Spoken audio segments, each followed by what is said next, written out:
kita keluarkan dulu ayat-ayat terkait dengan hewan yang dimaksudkan. Kita ambil 3 saja lah untuk memudahkan. Ada beberapa ayat di Quran. Pertama, kalimat ini pertama kali disebutkan di Quran surah kedua Al-Baqarah ayat 183, posisi paling kiri di pertengahan. Innama harrama 'alaikumul maytata waddama wa lahmal khinzir. Quran surah kedua ayat 173. Nah, ini di mushaf standar di sebelah sini posisinya. Kemudian kedua di Quran surah ke-5 Al-Maidah ayat ketiga, posisi paling kanan pojok sebelah atas. Ya.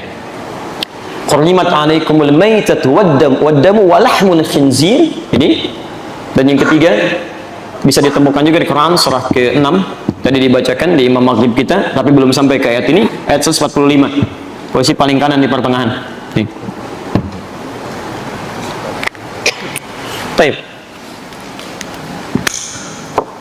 Pertama, sepakat seluruh ulama bahwa hukum babi itu dihukumi haram. Jelas ya? Dihukumi haram. Ingat babinya kan? Dihukumi haram. Baik memakannya ataupun al-intifa' bihi. Ya, menggunakannya untuk kemanfaatan tertentu. Baik memakannya secara langsung atau menggunakan bagian dari babi, baik minyaknya ataupun misalnya lemaknya atau kulitnya untuk dimanfaatkan dalam hal tertentu. Dulu pernah ada yang menggunakan minyak babi atau lemak babi untuk menjadikan pelumas, cat untuk membuat perahu itu, ya dihaluskan dengan itu. Ya, jadi semua perangkat yang melekat kepada babi maka disifati haram, baik memakannya ataupun penggunaan pemanfaatannya. Sepakat sampai sini? Baik. Sedang status babinya sendiri tidak disebutkan kemudian, ya, tidak disebutkan apakah dia dalam keadaan suci atau najis. Baik, babinya memang haram, ya, tapi apakah setiap yang haram itu statusnya berawal suci atau sudah najis pada awalnya? Misal, kita beri contoh misalnya, darah haram tidak? Haram, nggak boleh dimakan gitu kan? Baik, pelan-pelan, najis tidak? Kalau tidak tahu katakan Allahu a'lam. Hati-hati ya, hati-hati. Kalau najis itu artinya kalau kemudian melekat pada diri Anda atau pada badan Anda, maka najis mesti dibersihkan, nggak bisa dipakai ibadah. Nah, sekarang cek lihat, cek. Kalau darah melekat pada pakaian, bisa nggak dipakai sholat?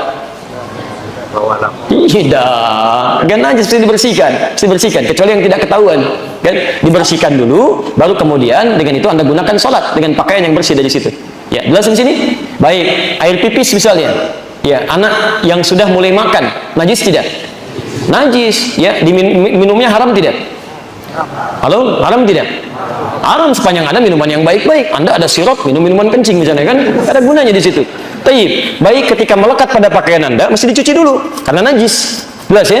Melekat pada tangan Anda, cuci dulu karena najis di sini. Nah, sekarang babi itu statusnya najis atau suci dia. Jadi suci hewannya, cuma haram menggunakan dan makannya. Kalau statusnya suci dia, berarti dipegang masih boleh. Jelas ya? Tapi dimakan tidak, digunakan tidak. Uang haram, haram nggak digunakan? Haram, dipegang boleh nggak? Boleh. Haram nih, masya Allah, gitu kan? Anda pegang silakan aja, nggak ada masalah. Tapi digunakan nggak boleh. Uang hasil korupsi sita oleh negara, simpan sampaikan. Begitu sudah halal kembali, baru digunakan. Tapi sepanjang haram disimpan sebagai bukti sitaan di situ. Jelas sampai sini? Baik, hati-hati ya, pelan-pelan di sini. Nah, sekarang status babi ini bagaimana? Maka Imam Malik mengatakan, cuma Imam Malik. Beliau mengatakan bahwa status babi ini hewannya sih suci, tohir.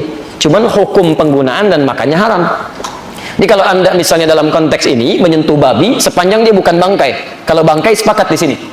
Sepakat dia najis dan haram. Kalau bangkai, ini babi hidup ya, babi hidup. Misal ada orang tersentuh, ya, bukan sengaja menyentuh. Kalau sengaja menyentuh, ini nggak ada kerjaan juga gitu kan. Baik, misal tersentuh oleh dirinya gitu kan. Kalau pendapat Imam Malik itu dia tidak najis, walaupun hewannya haram. Pendapat Imam Malik. Tapi mazhab yang lainnya, 3 mazhab yang lainnya, baik itu Abu Hanifah dan Imam Asy-Syafi'i dengan Syafi'iyahnya, Imam Ahmad bin Hanbal dengan Hanbalinya, mengatakan babi itu tidak hanya haram tapi najis. Paham di sini? Najis. Artinya kalau itu disentuh atau tersentuh tetap terus dibersihkan dulu, dicuci. Paham di sini?